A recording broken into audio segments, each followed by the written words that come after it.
বাহানুল লিখে বলে, বাদশাহ নামদার, যদি ব্যাপারটা মনে হয় আমি কবরে থাকার কারণে যদি আমি পাগল হয়ে যাই, আপনি রাজপ্রাসাদে থাকার কারণে যদি আপনি বুদ্ধিমান হন, তাইলে আমার প্রশ্নের উত্তর দেন, এই বাড়িটা আপনি বানাইছেন? বলে, না, আমি বানাই নাই। কে বানিয়েছে? বলে, আমার দাদা বানিয়েছে। কোথায় আপনার দাদা? দাদা চলে গিয়েছেন। তারপরে মালিক কে? বলে, বাবা। আপনার বাবা কোথায়? বলে, বাবাও জমিন থেকে বিদায়। তারপরে মালিক কে? বলে, আমি। আপনি চিরজীবন থাকবেন? বলে, না। তাইলে আপনার পরে মালিক কে? বলে, আমার সন্তান।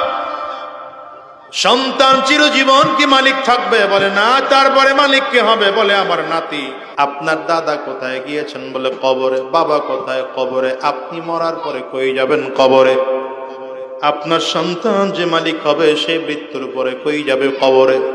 আপনার নাতি যিনি মালিক হবে সে মৃত্যুর পরে কই যাবে? বলে, কবরে।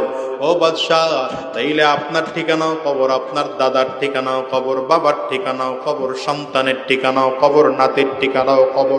বুঝা গেল এটা অস্থায়ী ঠিকানা, স্থায়ী ঠিকানা কবর। আমি আমার স্থায়ী ঠিকানায় আগে এসে হাজির। বাদশাহ নামদার, পাগল তো আমি না, পাগল আপনি।